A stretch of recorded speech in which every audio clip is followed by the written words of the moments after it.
What up, y'all? This is Brandon Williams, and I'm here with another amazing Two Lost Conversations with the amazing and talented Little Green from Australia. We're so excited to have you here. How you feeling? Feeling good. Kind of just woke up, but I'm feeling excited to talk to you. Awesome, awesome. What time is it up there? Oh, that's embarrassing. It's like 10:20. Listen, I wake up late. that's I nothing never wrong. used to though. This is new for me since musician life. That's all good, and I think it's everybody's process is different, and kind of jumping right into is like, I think the amazing part of your artistry and what makes you dope is that your music is so wide. You do a lot of singer songwriter. You're a singer songwriter, but you do a lot of like different types of songs, but it's all kind of like weaved into this amazing narrative and storytelling. Is that creative process? Where does that creative process come? How did it start? Give us some jewels on that, and tell us a little bit about that. I guess like every artist, the creative process is kind of just like a necessity. Like that's where it comes from. Like we make art because we have to, otherwise we'll go crazy. So yeah, I guess it started out as like therapy for myself. I would just sit on my floor for hours, like playing little guitar chords like over and over again, sort of to like soothe myself and like anxiety or whatever. And now as I've grown, I think that it's still kind of therapy, but it's a different kind of therapy. Like now I want to explore different sort of emotions, like anger and I don't know, more empowered stuff. Whereas before it was sort of like to relax myself. But yeah, my parents are musicians, so like I guess that's where the musicality comes from. And then the creative process is like literally just because I have to. Listen, I fair. You have to do it out of need. I think it's so important, and I think what I see just from like even your older releases back in 2019, some of those records put out. It's just there's so much intentionality behind everything you do, right? Like every video, every piece of content, like it's there. And I think what's cool that I love about you is your performance content, your live performance content that you do on TikTok is that's something you kind of think about ahead of time. Like, all right, let me get this moment. How does that happen? Like on the back end, like, and a lot of the stuff I think too, what I see also is that your covers are really amazing. Like, are those things that you think about ahead of time? How do you come up with them? Thank you. Like as in song choice or how I do it? Yeah, a little bit of song choice, and then also when you perform live, like how, like, are you actively going out and performing live? Like, this is going to be amazing. Like, this moment. Let me get this clip because I had the reaction of the audience. They, oh man, like, how do you pick, select those type of things? Interesting question. I don't know. It feels like a little light bulb in my brain. Like, you should do that song. I don't really know where it comes from. Maybe it's like just something I'm feeling. Like, I think the first sort of cover that blew up on TikTok was the Logical song. And that was very like reflective of where I was at in my life, which is sort of like about this death of disillusionment and seeing like more of the nuanced truth rather Sure. than being blind. And I think as you grow up, you start to see those cracks in like society and your relationships and yourself even. So yeah, and I knew that song because I played in this 1979 hits show when I was like 19, so I had to learn the sax part for it. So it was in my brain for like years, and then I don't know, one day I was like, I need to cover this song. I don't really know why, but I do, and people really resonated with it, I guess. And I think I like doing the older songs because it's sort of like it allows people to be like reminisce and be like, oh, I remember that time in my life. Whereas like when I cover new songs, it's like, I don't know, it's you can't really beat the original that's already current and people are sort of experiencing their lives too. So yeah, I guess that's where it comes from. I love that. I think you even, again, like I told you, I picked up on the intentionality. I think you even understanding as an artist that like nostalgia plays a big part. Obviously, you're a big fan of, I could tell, like the 70s, 80s, like the nostalgic stuff. And knowing that the audience resonates with that is a super smart choice. And I think a lot of artists aren't thinking that, you know what I mean? Like that tactical and that ingrained into their like audience to know, like, all right, my audience probably similar to me, or I know what I like. Like, let me test this on and see what people respond to. Okay, these type of records do really well live, or these records do really great on TikTok. Good point. I feel like everyone's like trying to jump on the trends and like what's popular right now. But I don't know. I think that we're moving so fast, like as consumers, and it's nice to just go back and be like, remember how great this song was? Like, I don't know, just give it another life. No, it's amazing. It's amazing. I think it's something that a lot of artists and creatives don't think about. You know what I mean? Why was the Nirvana record so good? Why was, Tracy Chapman's record that reemerged was like a moment again? And I remember her performing that at the Wimbledon. That's how old I am. But I remember seeing that and it was like, oh my gosh, like this woman is amazing, is a star. But that song is so nostalgic, but it's like it never has grown old, right? Like it's Yeah. still current. I feel that way about a lot of your music, even for the new records you're putting out. Welcome to My Heart, like it feels like current. What inspired that record, and sort of like obviously it's coming out Valentine's Day. Like what inspired that? Well, musically, I was inspired by what I was listening to at the time, which was a lot of Divinals, a really cool Australian band. I was listening to a lot of them, and also Wet Leg was an inspiration, and Lena Lovitch. I Oh was yeah, listening to like those little like kind of crazy yodel things she does with her voice. Like she's yeah. free with her voice, and I really like that. It's like there's just like this whole new palette to play with. It's like if I was a painter, it was like new colors. So that was like the musical influence. And then like emotion wise, I just remember going into the studio like feeling like so shit about myself and like I don't know, just hitting like relationship rock bottom, feeling like I don't know, I guess I'd been with guys and girls and I realized that actually like maybe I'm the problem. Like not it's not like, I can't really look for my own healing in other people. It doesn't matter if it's guys or girls. It's like I got to do the work myself if I want a healthy relationship. So, yeah, that's it. Welcome to I, my heart. That is amazing. Self accountability is like some of the most deepest entrenched self work you can do as an artist, because you don't know how that bleeds into your talent, your musical output. It can carry you in weird ways. I was a creative. I consider myself a creative, but I used to be an artist. And like part of that experience is like you thrive on the crazy messiness, but then Yeah. like once it's over and you write a great song, you're like, oh man, like I didn't really take care of this. I didn't really handle this. Like I just wrote about it and got it off, Mm. but I didn't like take care of myself, deal with it, go to, you know what I mean? So Oh my God, I that's so think true. I think like because I wrote a song about it, I'm done, but there's probably like more work to do.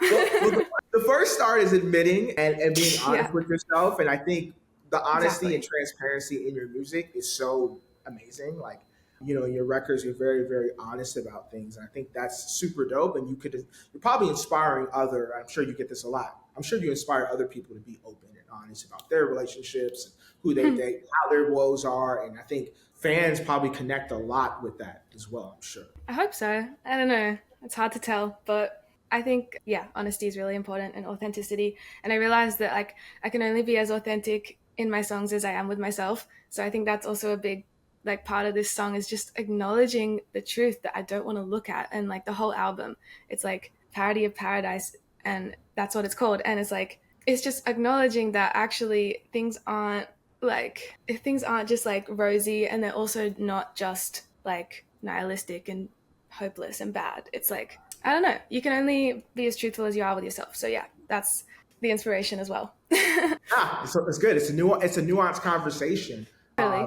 I mean, where do you get that from? As far as we talked about your writing process, but I think you as a creative, like, is that something that was always innately who you were as a creative? Like, you always were super open? Because for me, like, as a writer and as somebody who used to do music, but even working with my friends who are in the music industry, it's really hard to get that out, like to figure out like what it is and like unearth it. And you're like, to me, you're an amazing songwriter. So like, how do you get it out? Like, is there a process that you go through, or are you like sitting in your room and like going through like mad scientist thing? Do you have to go skateboard? Are you outside swimming? And this is sort of how does that come about? uh I think it's like word vomit. Like I don't know, I think my issue is like oversharing rather than like not being able to get it out.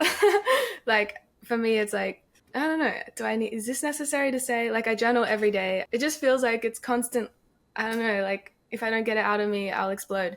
So yeah, I think it just starts as like being a little bit itchy on the inside. It's like something's up. I need to like get this out. And then yeah, I usually just journal. Sometimes I'll be jamming, the music will come first. Sometimes I will be swimming. Actually, I love swimming. That was like more my thing when I was in school. So yeah, I guess also just in the stillness, I have to remember to just chill and like let my body and brain like reset and be open, because like I Woo. find like the more space I give myself to be bored, like the more like potent the ideas are, if that makes sense.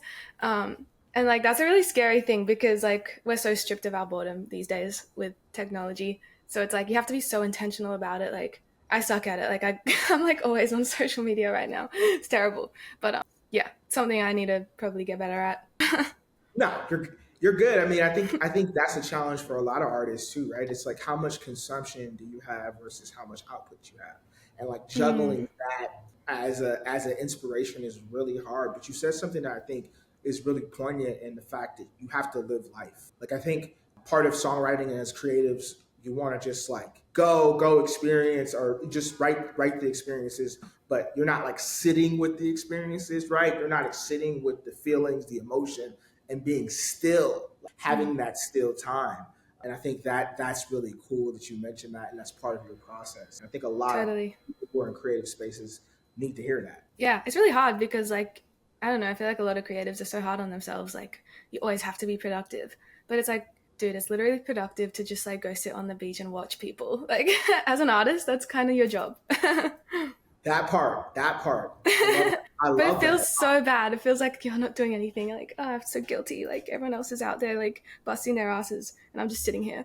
Well, yeah, imposter syndrome is real. I think Little Green, you're one of the most talented artists we have. So I think you're doing fine. I think, from a creative standpoint, your output and creativity is so unique and it's so real and authentic that I think like you would do yourself a disservice not to be an observer, not to experience things, and then be able to take that and put it in somewhere. And I think so, for some artists that might not be, people listening to this conversation might say that's really not my process. I'm more of a, just in the studio writing, Mm, writing, writing, writing. I like to be in the studio and party. Some people love to, have all their producer homies hang out. They watch a bunch of movies. But I think just identifying mm. whatever your process is so important. So what plans do you have for 2025? I mean, obviously you have this EP coming out. I don't know if you want to talk a little bit about that EP and give a little bit of information about it. I know it's coming out; it's not out yet. So,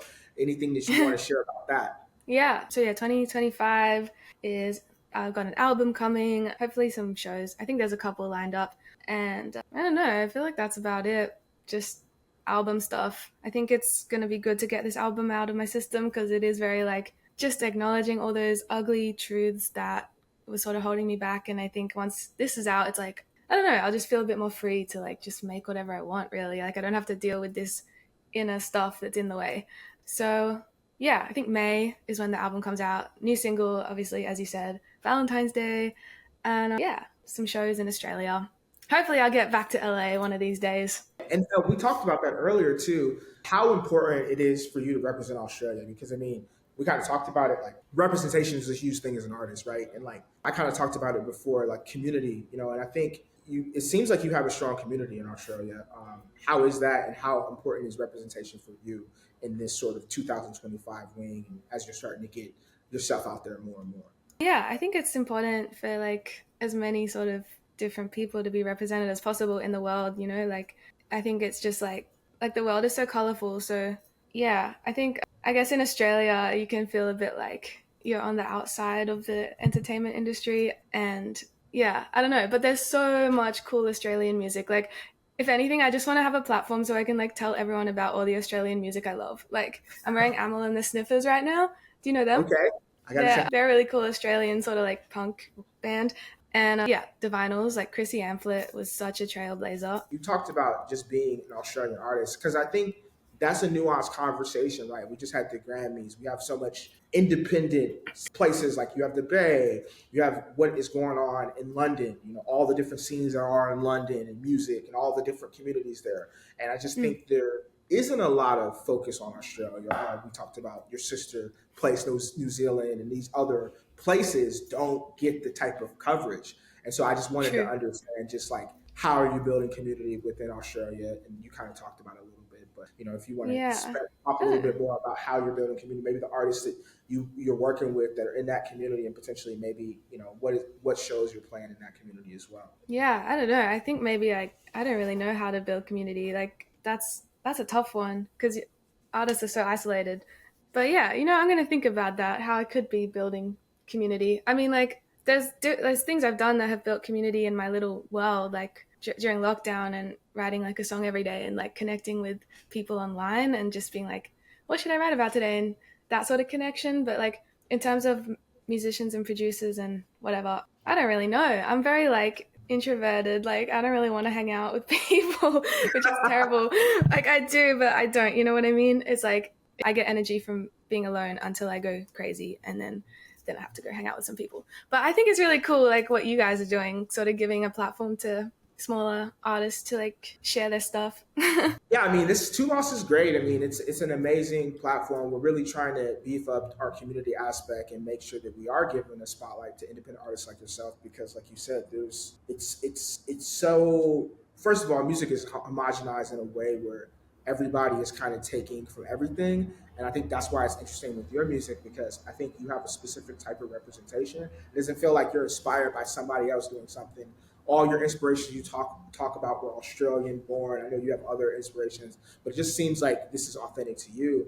And that's the kind of stuff we're excited about, right? We're excited about people who are doing their thing and just amplifying what they're already doing. So even when you talk about community, you spoke about it, it's even you acknowledging, hey, like during lockdown, which is what I was trying to get to, is like you putting out a song a day and having people respond to it and they get excited about it, and you have this inner working of your fan where it's like they feel like they almost know you, they understand what you're talking about, they understand the songs, right? I think that goes a long way. And then I think, yeah, to your point, once you're doing that, yeah, it's great to have other bands and people support, but it's kind of like your fans are your family, right? Like you have your Yeah. inner community already that you've baked in, and they believe in everything you're doing.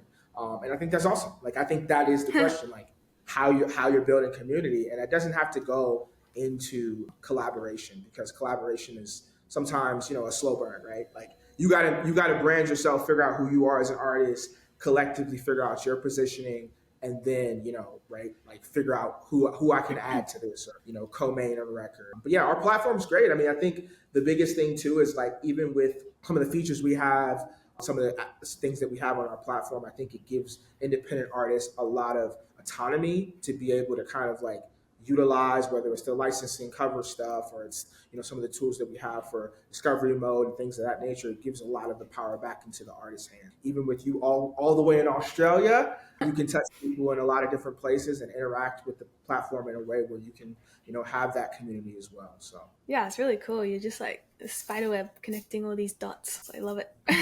A spider web um, probably isn't the best word. That sounds kind of dark, but yeah. no. I mean, it's how you.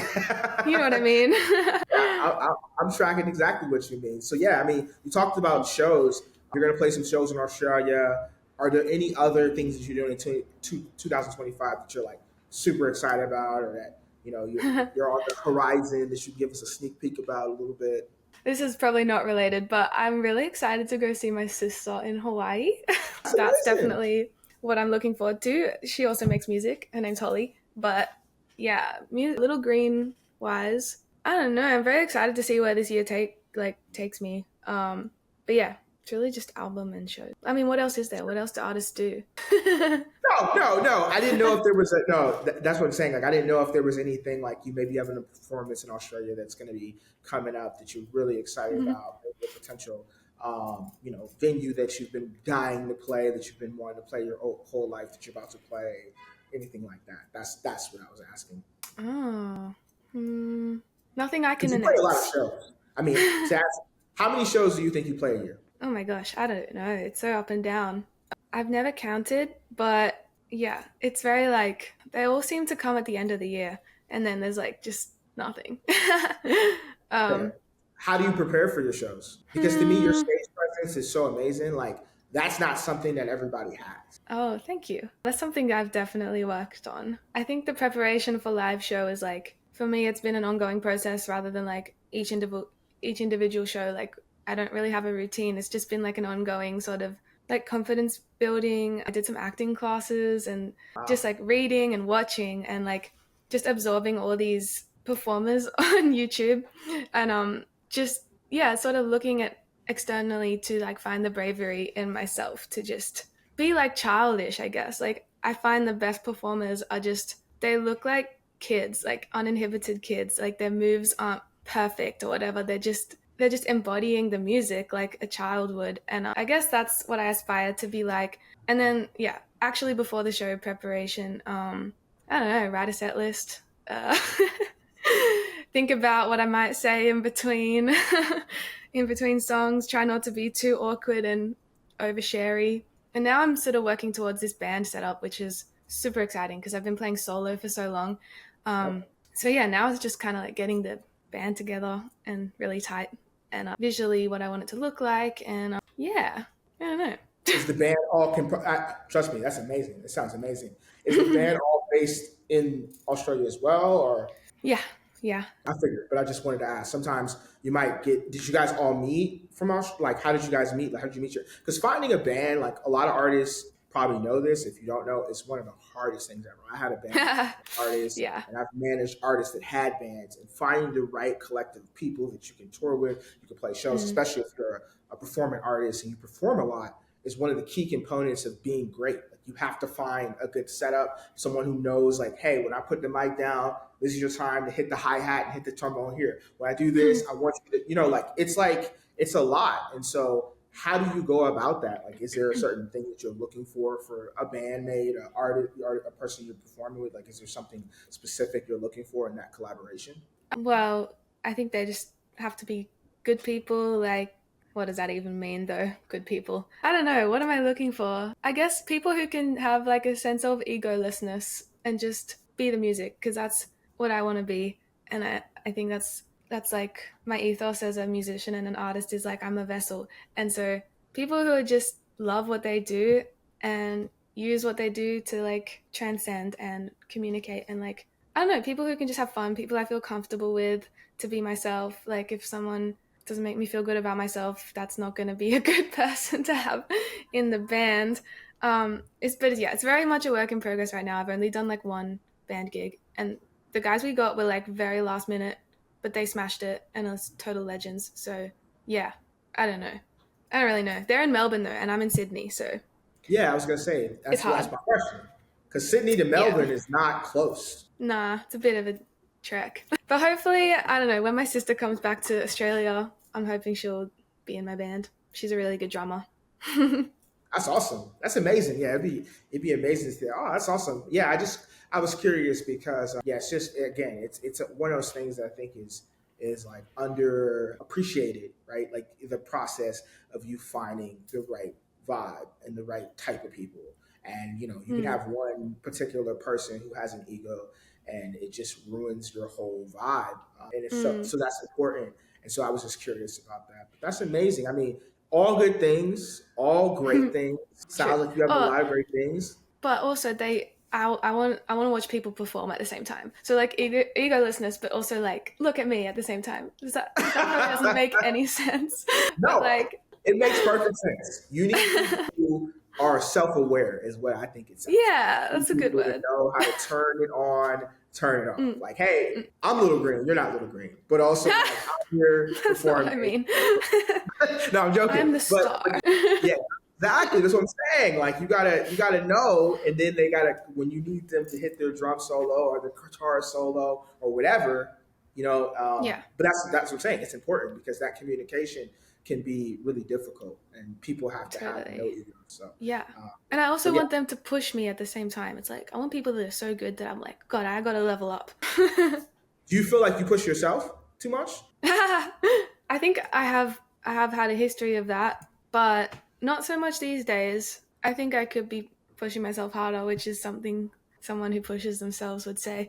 But yeah, I don't know. I think I push myself a good amount. Um, I always want to level up. I think it's just dangerous when it becomes I'm not good enough. That's when it's like, okay, you need to stop. But when it comes from a place of just really wanting to like hone your craft and give something to the world, I think it's healthy to push yourself. So yeah, I would say I do. Yeah, I mean, to our point we were talking about earlier, it's like that is the process of like balance. And I just, you have a great team. I don't know if your team helps you with that or how you balance that. I know it seems like you're a very family orientated person. So I don't know if it's like family is like the support system to be like, hey, reel it in, time to like turn it off. Like, it's all good because I think sometimes as artists and creators, we can get a little in our head and go crazy and feel like we're not Yeah. doing enough or we haven't hit the benchmarks we want.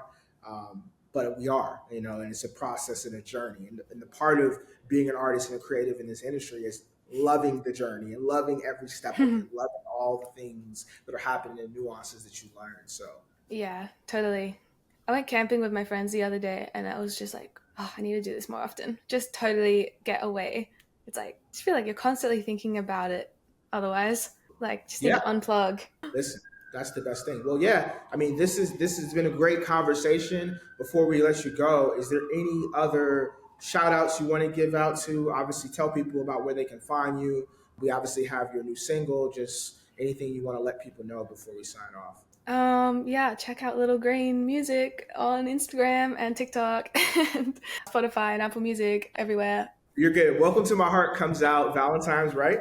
Valentine's Day. Okay, yeah, that's what I should shout out. On Valentine's Day for the single people, go check out my song Come on a Date with Me. Do we have a video too? Yes, there's a video. The So video hang out comes with out me on soon. YouTube.